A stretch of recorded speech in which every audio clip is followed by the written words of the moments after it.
we'll do the live thing first. Like,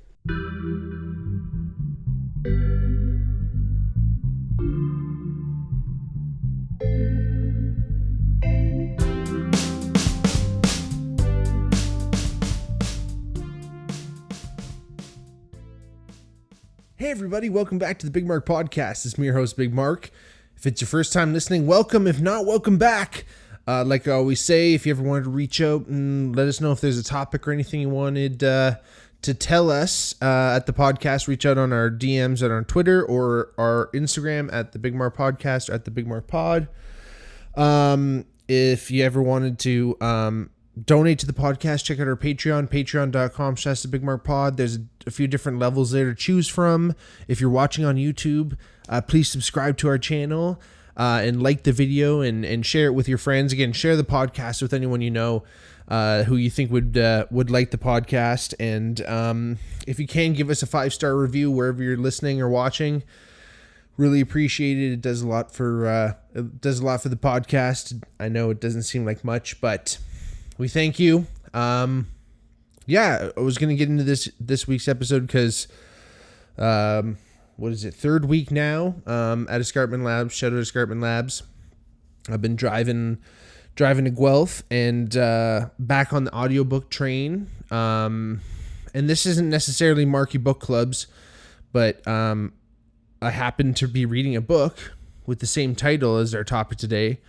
That topic being Operation Paperclip, which was actually a classified operation. It was declassified in 2013 when all the files were released. Anyway, it was declassified and it was known that this operation was going down where Freedom of Information Act. Sorry, everyone. Had a little bit of a brain fart there. But yeah, in 2013, when the Freedom of Information Act released these files, it was known that these German scientists were coming over from this is post World War II. Anyway, let me get into this. I don't want to take us completely off track right now. There's kind of one person that I think we should start with, and that's Werner von Braun. Sorry. He is known for actually helping create NASA, the American space program. He designed the Saturn V rockets. He was also a member of the Nazi SS during World War II. He designed the V-2 rocket that was dropped on thousands of Allied cities. And he was brought over through Operation Overcast, which was later known as Paperclip. Among many other German scientists that committed heinous and serious atrocities, not only necessarily committed them, but were the head of the wing of the army that was doing it, or the minister of whatever they were doing, like all this sassiness, brutal. So a little bit more about Operation Paperclip. Well, Operation Overcast, which later became Paperclip. In the later days of World War II, U.S. intelligence began to recruit Nazi scientists for their knowledge in ABC weapons. ABC standing for atomic, biological, and chemical weapons. In fact, I kind of came across this in my research, which was wild, and it fucking blew me away. But obviously, ABC is kind of where, the Reich was kind of looking towards as far as what they were developing, because they were kind of getting their asses handed to them and they were losing on the Eastern Front in World War II. So they called back a lot of their scientists, and they were really developing a lot of weaponry, like dirty bombs and stuff and things like that. But a lot of the nuclear research, the atomic science, what the Americans were doing with Project in the Manhattan Project. Hitler didn't want to go down that road because he thought it was Jewish science, which is the fucking craziest thing. Like, you're fucking brutal. And again, nothing like, this is why when you're a piece of shit bigot and you're fucking anti-Semitic and racist and whatever, when you do this, it becomes your downfall. Because if he actually put his effort into developing a nuclear bomb, who knows what could have happened if they beat the Americans to it. Sassy Molassy. Anyway, while this was happening, while Overcast was happening, the Soviets actually also had a similar program, Operation Osovakim. Sorry if I butchered that pronunciation, but essentially it was all about the space race. It was all about capturing these scientists from Germany, and that were all part of this big push in the Nazi campaign to develop spacecraft. And essentially the idea was, the general idea was, if you can get to the moon, you can build a base up there, and it'd be really easy to kind of like shoot nuclear weapons from there and stuff. Anyway, there was always like really, really weird predictions of what the future will hold. I guess they're weird now because they didn't necessarily come true. Because again, like once, and I'll do this for another podcast, but once people kind of like, once America made it to the moon, Neil Armstrong did his thing, and there was a couple other subsequent trips, and Apollo 13, blah blah blah. Which go shout out Apollo 13. Check out that podcast I did. Phenomenal. Tom Jenks, amazing.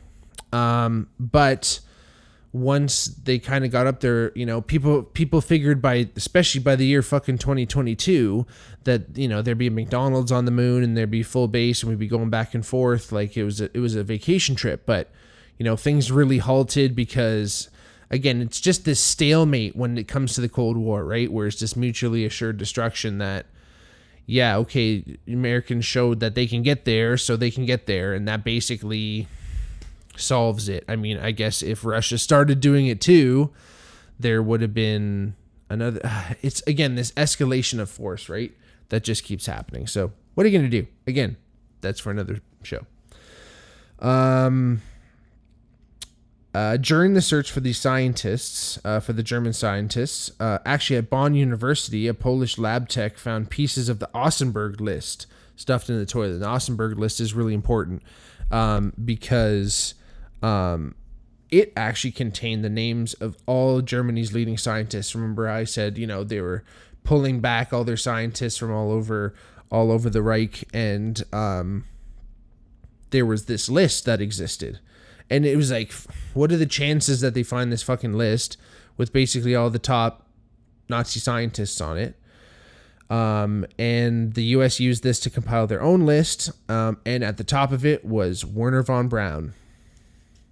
Again, because he was the head of the V2 rockets, and man, they wanted to go to space. So how are you gonna get to space? You need a fucking rocket. There was a bunch of other members of Operation Paperclip, about 1,600 to be exact. All were brought over. Some actually came through Mexico, which was really interesting. They went over to Mexico, were repatriated, and came over as like Mexican citizens. Super bizarre there. Again, it's just like this crazy, like, I guess from like an immigration standpoint, emigration or whatever, really, really interesting, because you're bringing these people over that are fucking war criminals, but you've got to hide all this shit, and that's the big rub today, folks.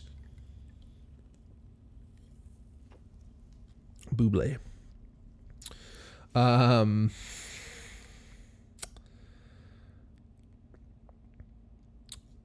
Not all 1,600 German scientists that came over were necessarily ardent Nazis, but many were. Like Kurt Blome. He was the director of Nazi biological warfare program. He developed like the gas that, and his whole idea was to gas the prisoners and those in the concentration camps. Terrible. Eric Traub worked on weaponizing foot and mouth disease. and another like disease that some kind of disease that cattle get, that they were going to weaponize and like spray all over like American cattle, so like no one could eat, and like British cattle, so no one would able to eat, which is whack. Otto Ambrose was part of those who were brought over. He was actually Hitler's favorite chemist. He developed the sarin gas and Taubin nerve agent, which is like atrocious, like what it does to people. He ran the Buna rubber plant, which they used slave labor from Auschwitz. Hubertus Strughold, he was involved in oxygen deprivation experiments. And again, I don't want to go too far into the experiments themselves. Obviously, it's heinous. Obviously, it's terrible. But essentially, and I don't even know if I want to devote a whole other episode to this. And like I said, I won't go into it in too much detail in this one. But you know what these men did, what these scientists did, in the name of, you know, maybe not in the name of science, but under a form of science that was, you can't say it's pure, but you know, they looked at these people as subhuman, right? They looked at a lot of these Jewish prisoners and Polish prisoners and all these prisoners, gay and you know, whatever, enemies of the state and all that shit. They looked at people like, oh, they were less than.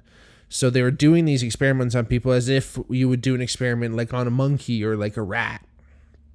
It's horrible. It's inexcusable.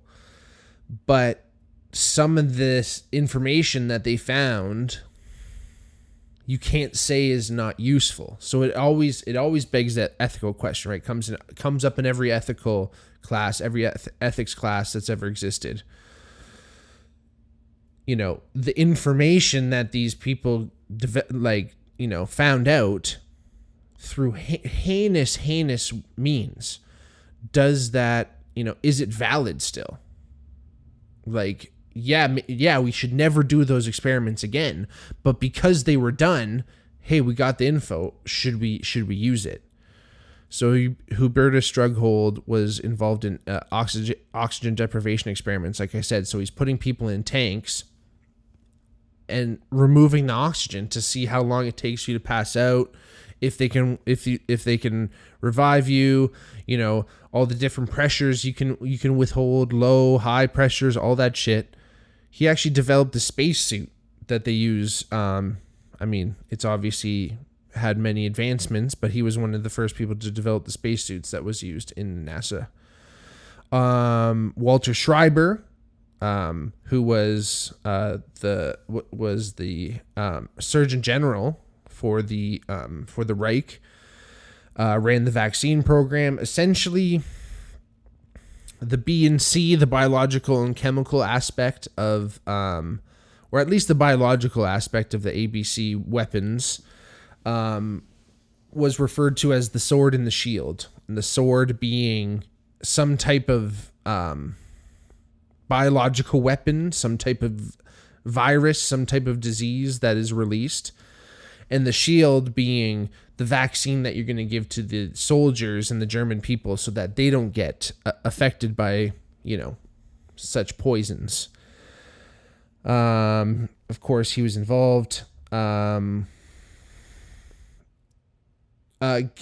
Georg Ricky. Georg. Interesting way of saying George, I guess. But Ricky ran the Mittelwerk slave labor camp.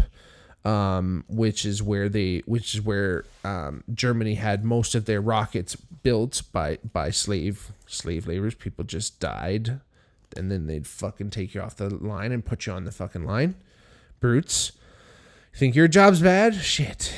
Theodore Benzinger, he was involved in more of these heinous experiments, such as high altitude experiments, cold water experiments. So he'd be fucking dunking people up in cold water till they died, legit. And then he was trying to develop ways to successfully like warm someone back up from being fucking frozen Magozin, like for real. And he was relatively successful in some of his experiments. And it actually led him to invent the ear thermometer. So if you've ever had your temperature checked with an ear thermometer, a Nazi created that device. So again, we're putting interesting positions here. We're put in interesting positions. You know, what do? Do we say fuck ear thermometers? Or do we acknowledge that this happened and we keep moving forward? It's a question we're going to have to continue to ask ourselves.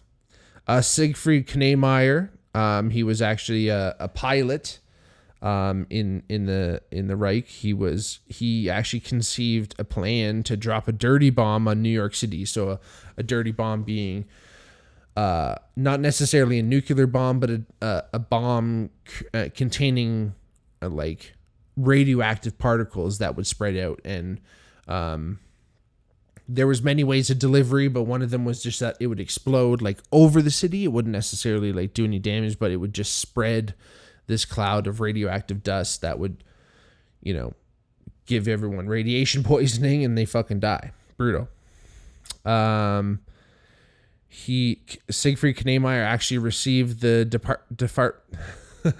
Department of Defense Distinguished Civilian Award, which is actually the highest civilian award that the Department of Defense of the United States government gives out.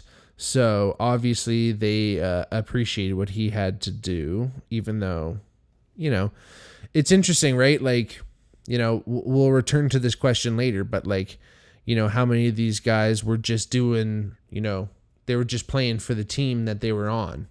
And once their allegiances changed, then they were just, you know, doing whatever worked best. Who knows?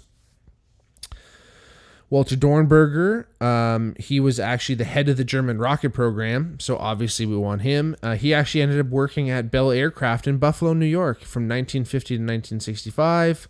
Had a nice little life. No one ever knew he's a Nazi, probably. A lot of these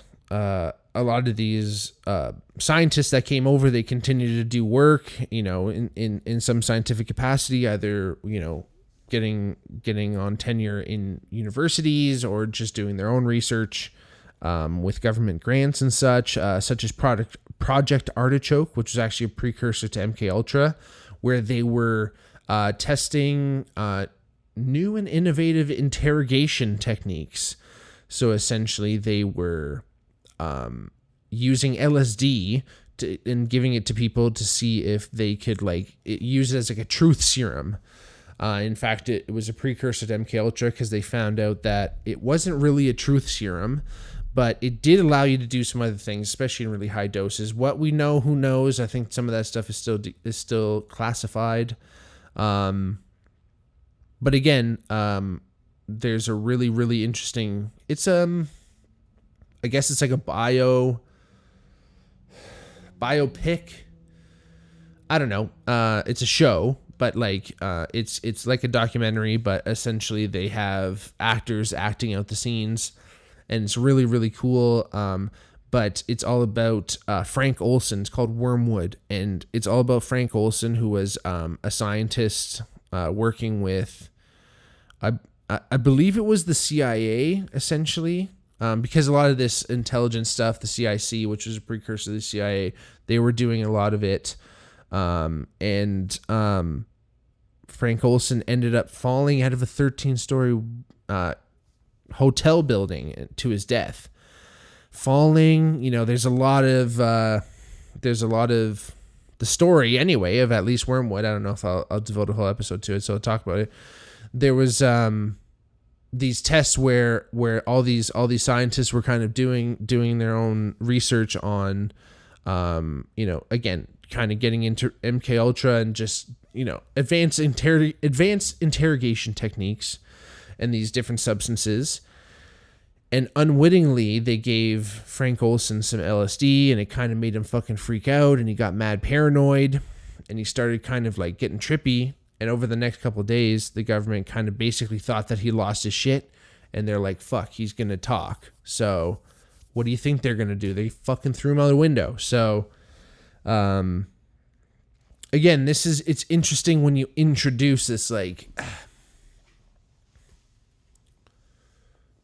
history is an interesting thing, right? Like, you know, especially here in North America, we were part of the Allied forces, you know, with how Canada and Britain were involved, and, you know, Canada was intensely involved. Obviously, my heritage being Polish was intensely involved in World War II. My grandparents were over there dealing with that shit.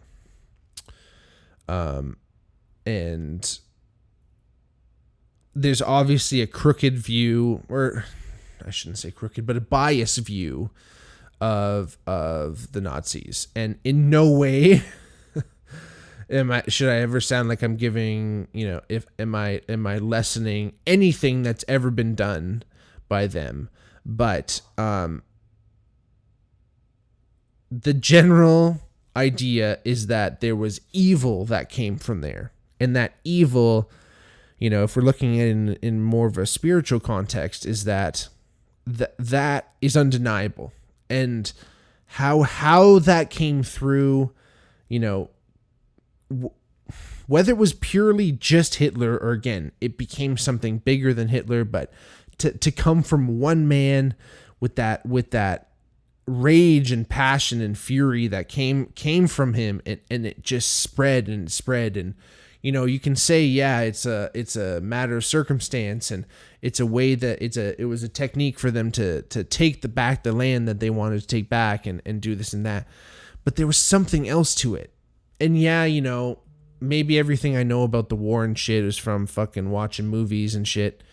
And, you know, everything is going to be romanticized and dramatized, and it's not going to be an accurate depiction of what happened. But I'm not saying it's fucking Indiana Jones, but there was a fucking evil, man. There was an evilness that kind of came from what was happening in Germany at that time. And if we're extracting those fucking scientists that were like majorly involved, again, 1,600 fucking dudes, yeah, maybe not all of them were fucking bad guys. But that list that I already gave you today, that list just there of a handful of dudes was evil mofos. Like, I'm talking, these guys were getting fucking medals from Hitler for being a fucking good Nazi. And no one wants to be a good Nazi, right? At least hopefully no one listening to this motherfucking podcast. But again, you know, this is the thing. Like, you know, if you go back to one of my podcasts where I talked about Three Identical Strangers, which is another tremendous show, documentary. It goes back. Some of those documents are still classified. And, you know, it was found that one of the head researchers did have Nazi background. Whether they came over in Operation Paperclip, who knows? But again, you're bringing over this evil. And then Frank Olson's getting tossed out windows, you know, crazy experimentations going on, you know, twin studies, Sanford prison experiments, things like this, like where the lines of ethical judgment are being crossed. And yeah, you can always go back and say it's a sign of the times, but I think unfortunately, the atrocities that were committed, and because they were so well known because of the Nuremberg trials, I think it almost led to a lot of other science going on where you said, well, at least it's not as bad as what the Germans were doing, which again, the fucking bar is pretty motherfucking high for how bad you can get before you're worse than a Nazi.